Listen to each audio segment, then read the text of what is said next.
Alhamdulillahilladzi arsala rasulahu bil huda wa dinil haq liyudhhirahu 'ala dini kullihi wa kafa billahi syahida. Asyhadu an la ilaha illallah wa asyhadu anna Muhammadan abduhu wa rasuluh. Allahumma fashalli wa sallim ala sayyidina Muhammadin wa ala alihi wa ashabihi wa man tabi'ahum bi ihsanin ila yaumiddin. Fa ya ayyuhan nas ittaqullah haqqa tuqatih wa la tamutunna illa wa antum muslimun. Wa qala ta'ala fi kitabil karim, a'udzu billahi samil alim minasy syaithanir rajim. Bismillahirrahmanirrahim. Walikulli ummatin rasul fa idza jaa rasuluhum qudiya bainahum bil qist wa hum la yudlamun wa yaquluna mata hada wa in kuntum shadiqin. Shadaqallahul adim.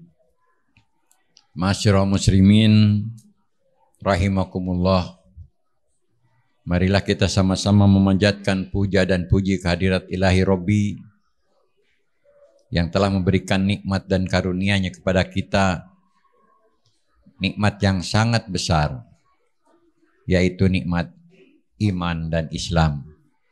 Sehingga di siang hari ini kita masih mampu memenuhi panggilannya untuk melaksanakan ibadah salat Jumat di masjid yang mulia ini.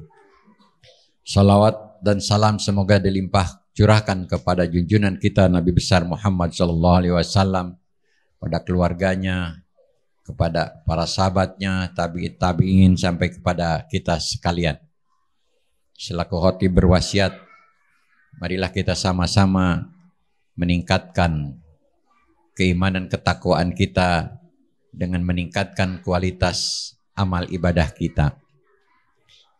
Hadirin rahimakumullah, sudah menjadi sunnatullah bahwa di setiap generasi bumi ini dimakmurkan, dikelola, diisi, dan bahkan dirusak oleh 4 kelompok manusia. Dan Allah mengutus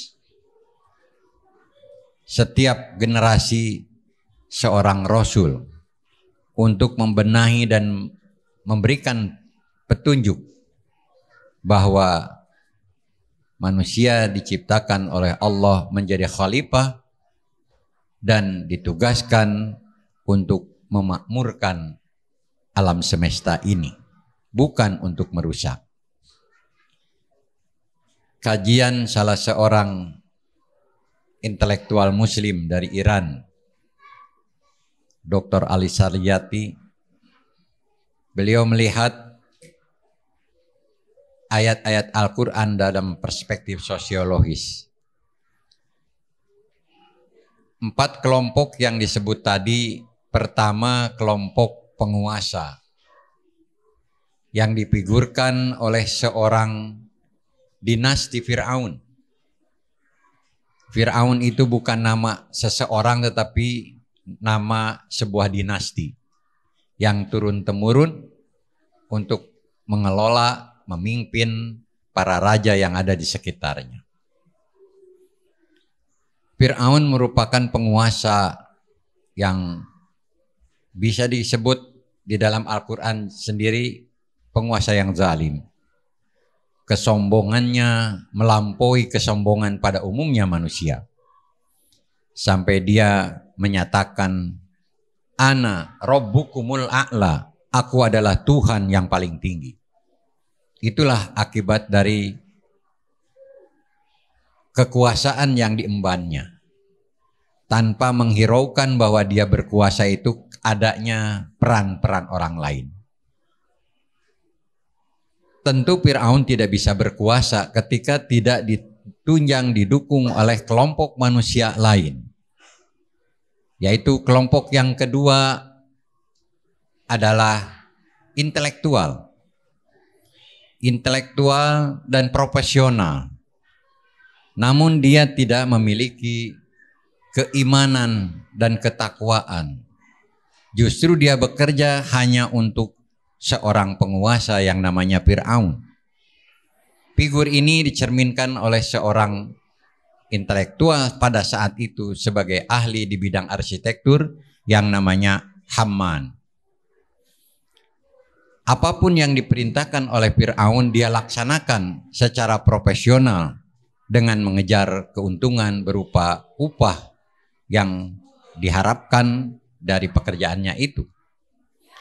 Satu saat Fir'aun memerintahkan Haman untuk membangun menara yang tinggi dengan kesombongannya, biar aku bisa melihat Tuhannya Musa. Karena Musa kalau berdoa itu sudah menengadahkan tangan ke atas.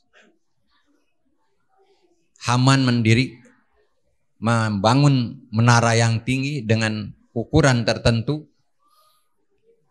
Batas pondasinya sudah dibangun, sudah disiapkan untuk membangun sekian meter. Tapi karena upahnya cukup menggiurkan, maka dia memaksakan dipertinggi lagi bangunan itu, padahal pondasinya hanya cukup untuk menopang ketinggian tertentu. Dan pada akhirnya si Haman itu mati ketimpa bangunan itu sendiri. Figur yang kedua setelah Fir'aun, setelah Haman itu yang mendukung yang namanya Fir'aun, yaitu Qarun. Qarun itu hidup di zaman Fir'aun dan dia seorang konglomerat yang sangat sukses. Tadinya orang miskin, lantas dia berusaha sampai dia menjadi pengusaha. Dan pengusaha dia, yang dimaksud pengusaha di situ pada zamannya, dia sampai sangat-sangat sukses karena selalu mendukung kebijakan-kebijakan Fir'aun. Di dalam Al-Quran dinyatakan, inna Qarun kanu min qaumi Musa fabagha alaihim wa atainahu minal kunuzi ma inna mafatihahu latunu bil usbah uli quwwah.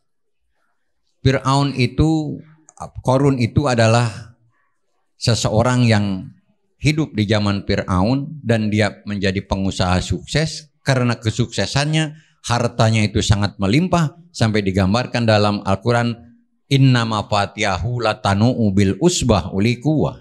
Sampai kunci gudangnya itu tidak akan sanggup dipikul oleh orang kuat, saking banyaknya harta yang dia miliki. Tapi apa yang dia rasakan ketika dia selalu mengiyahkan perintah Fir'aun? Karena sering diingatkan oleh Musa, maka dia mencoba untuk mengambil sebuah skenario untuk menjatuhkan nama Musa supaya tidak selalu mengingatkan kepadanya. Si Qarun pada akhirnya mengundang untuk menuding Musa bahwa Musa itu adalah telah melakukan perbuatan mesum dengan seorang penggembala wanita. Dan diundanglah tokoh-tokoh di satu tempat perayaan. Sengaja Musa diundang dan si penggembala itu juga diundang untuk menyampaikan pernyataannya bahwa saya telah hamil dan dihamili oleh Musa. Didatangkan juga, inilah saksinya, seorang penggembala yang lainnya. Nabi Musa pada saat itu sudah tidak lagi punya alasan untuk mengelak karena dituding dan ada orang yang mengaku, kecuali satu. Musa menegadahkan tangannya kepada Allah, ya Rob, ini adalah perbuatan zalim untuk menyingkirkan aku melaksanakan perintahmu, menyampaikan risalahmu. Untuk itu aku kembalikan kepadamu apa yang harus aku lakukan dan akan engkau lakukan untuk mereka yang mendolimi aku itu.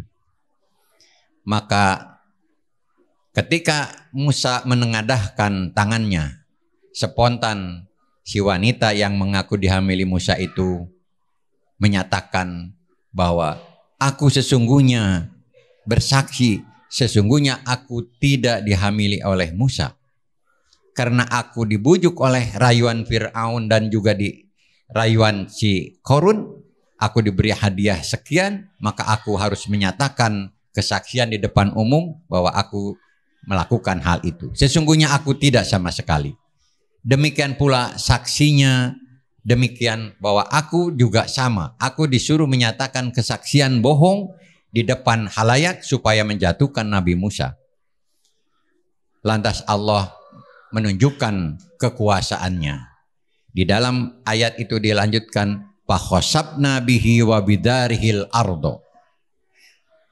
Maka bumi menelan diri Korun dan semua harta kekayaan yang dia miliki. Diceritakan dalam tafsir, ketika si Korun itu ditelan bumi, sudah separuhnya minta bernegosiasi dengan Musa. Hentikanlah Musa doamu itu. Selamatkanlah aku daripada siksaan Tuhanmu itu. Dan aku berjanji, ambillah separuh harta kekayaanku itu. Nabi Musa tidak bisa mengatakan apa-apa kecuali dia melihat betapa Allah berkuasa terhadap orang-orang zalim. Bumi itu terus menelan sampai ke leher si Korun itu. Korun masih bisa berkomunikasi. Ya Musa, hentikanlah doamu itu. Ambillah semua harta kekayaanku jika engkau bisa melepaskan aku dari siksa ini. Nabi Musa pun membiarkannya dan pada akhirnya Korun beserta wafidarihil ardo. Fakhosabna bihi wa bidarihil ardo. Bumi menelan diri Korun dan bidarihi, singgasananya, harta kekayaannya ditelan oleh bumi. Itulah bukti daripada kekuasaan Allah terhadap orang-orang yang zalim sekaligus orang-orang yang berkhianat. Figur yang keempat setelah Fir'aun, Haman dan Korun adalah Bal'am bin Ba'urah. Ini yang sangat spektakuler. Seorang kahin, seorang tokoh agama menyiarkan agama sampai doanya tidak pernah ditolak oleh Allah karena saking solehnya, tapi karena bujuk rayu Fir'aun untuk menjatuhkan Musa, akhirnya dia pun tergiur dengan hadiah yang disampaikan oleh Fir'aun. Karena berbagai cara Fir'aun tidak bisa meluluh lantahkan Musa karena senantiasa Musa mendapatkan alasan-alasan yang rasional.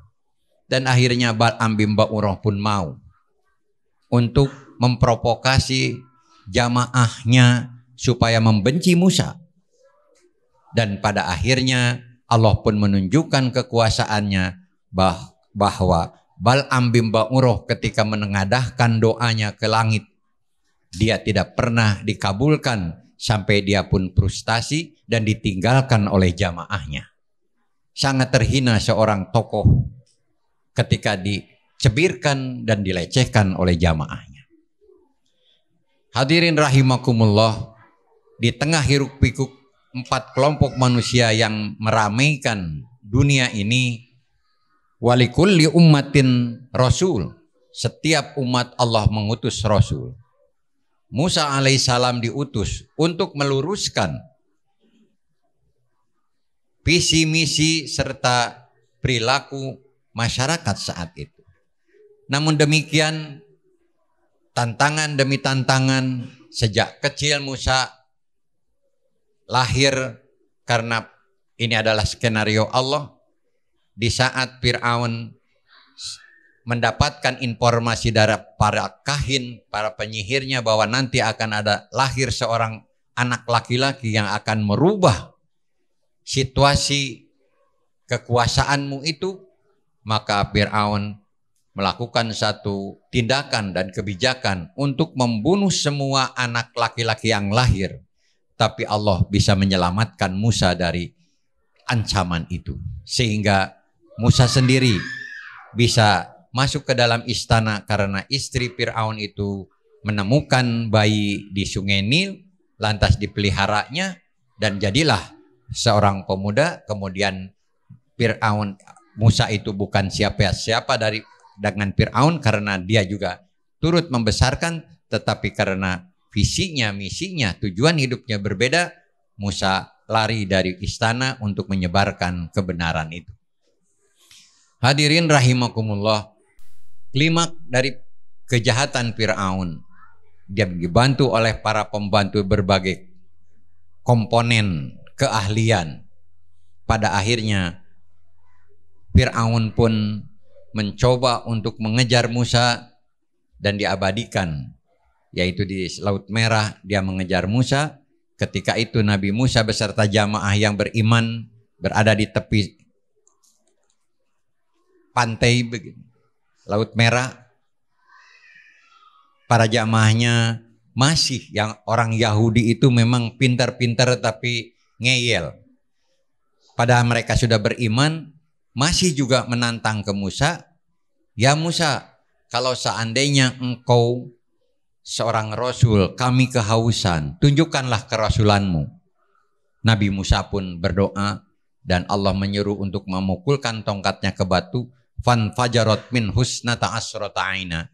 Maka keluarlah air dari 12 batu yang ada di sekitar jamaah itu. Setelah mereka minum, Fir'aun dengan pasukannya mengejar, dan Nabi Musa pun diperintah oleh Allah untuk memukulkan tongkatnya sehingga mereka bisa melewati Laut Merah. Karena mukjizat Nabi Musa, mereka bisa selamat dari kejaran Fir'aun. Kemudian Fir'aun ditenggelamkan oleh Allah, berada di dalam sungai di Laut Merah itu, dan kemudian jasadnya ditemukan pada tahun 1987, dan itu diteliti oleh seorang profesor dari Prancis, Profesor Maurice Buhel. Betulkah mumi yang ditemukan di Mesir itu adalah muminya Fir'aun? Diteliti dan sampai sekarang mumi itu ada di Museum Kairo, di Museum Mesir di kota Kairo, dan itu berada di Museum Nasional. Ketika Maurice Buhel menemukan data itu, diteliti, ternyata ada kemiripan sebagaimana yang diungkapkan di dalam Al-Quran, bahwa Allah akan menyelamatkan jasad Fir'aun untuk pelajaran bagi orang-orang yang akan datang. Dan seketika itu Maurice Buhel meneliti tentang ayat Al-Quran, membuktikan kebenaran Al-Quran, dan datanya jelas, nyata, ada.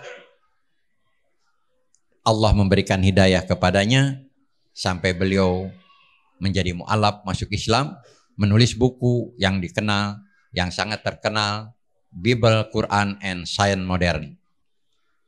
Hadirin rahimakumullah, kesudahan Fir'aun ditenggelamkan begitu karena apa? Karena kesombongan yang luar biasa, melampaui kesombongan manusia-manusia lainnya. Rasulullah Shallallahu Alaihi Wasallam bersabda dengan kisah-kisah seperti tadi, bahwa dunia ini, muka bumi ini dibangun oleh 4 kelompok. Bi ilmil ulama kiwamud dunya bi arbaati asya. Berdirinya kokohnya ini dunia karena 4 kelompok manusia. Yang pertama, bi ilmil ulama, dengan ilmunya para ulama, dan tentunya ilmu yang amilin, ilmu yang diamalkan. Yang kedua, bi adlil umaro, dengan adilnya penguasa, adil mengayomi rakyatnya, adil menerapkan hukum tanpa pandang bulu. Dan yang ketiga, wa khasakhawatil agniya, dengan dermawannya orang-orang kaya. Paling tidak memberikan hak bagi orang-orang miskin melalui zakat, infak, sedekah. Dan yang keempat, bidu'ail fuqara, karena doanya orang-orang fakir. Kita tidak bisa menyebut itu orang kaya ketika tidak ada orang fakir. Tidak juga disebut fakir ketika ada orang kaya. Maka untuk itu yang fakir dan kaya itu harus sinergi, saling berbagi. Yang fakir juga harus mampu menghormati orang kaya, dan orang kaya pun harus sayang kepada orang yang fakir.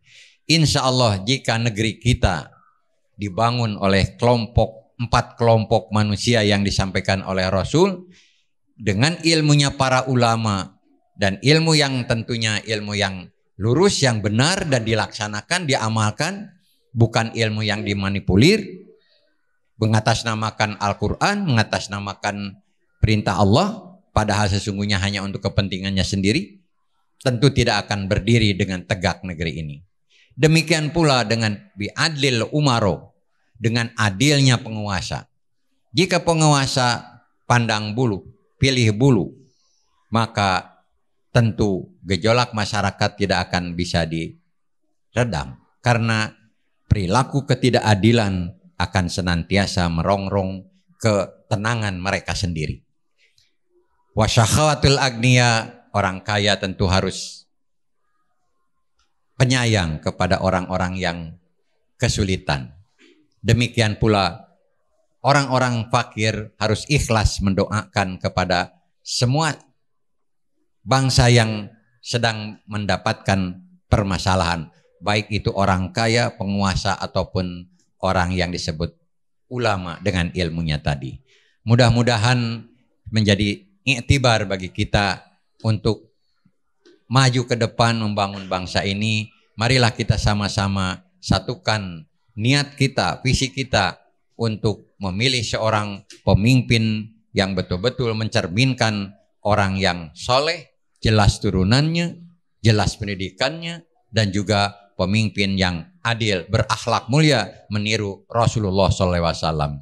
Barakallahu li walakum. Alhamdulillahi hamdan katsiran kama amar, asyhadu an la ilaha illallah irghaman liman jahada bihi wa kafar. Allahumma sholli ala sayyidina Muhammadin wa ala alihi wa sahbihi al-masabihil gurur. Amma ba'du, usikum ibadallah wa iyaya bitaqwallah wa ta'atihi la'alakum tuflihun. Innallaha wa malaikatahu yusalluna 'alan nabi. Ya ayyuhalladzina amanu sallu 'alaihi wa sallimu taslima. Allahumma sholli ala sayyidina Muhammadin wa ala alihi wa sahbihi wa barik wa sallim, amin ya rabbal alamin. Allahumma ighfir lil muslimina wal muslimat wal mu'minina wal mu'minat al ahya'i minhum wal amwat birahmatika ya arhamar rahimin. Rabbana hablana min azwajina wa dzurriyyatina qurrata a'yun waj'alna lil muttaqina imama. Waj'alna lil muttaqina imama, waj'alna lil muttaqina imama. Rabbana taqabbal minna innaka antas samiul alim wa tub alaina innaka antat tawwabur rahim. Rabbana la tuzigh qulubana ba'da id hadaitana wa hab lana min ladunka rahmatan innaka antal wahhab. Rabbana atina fid dunya hasanah wa fil akhirati hasanah wa qina adzabannar. Ibadallah, innallaha ya'murukum bil adli wal ihsan wa ita'il qurba wa yanha 'anil fahsya'i wal munkar wal baghi ya'idukum la'allakum tadhakkarun. Fadhkurullahal 'azim yadhkurkum wa la dzikrullahi akbar.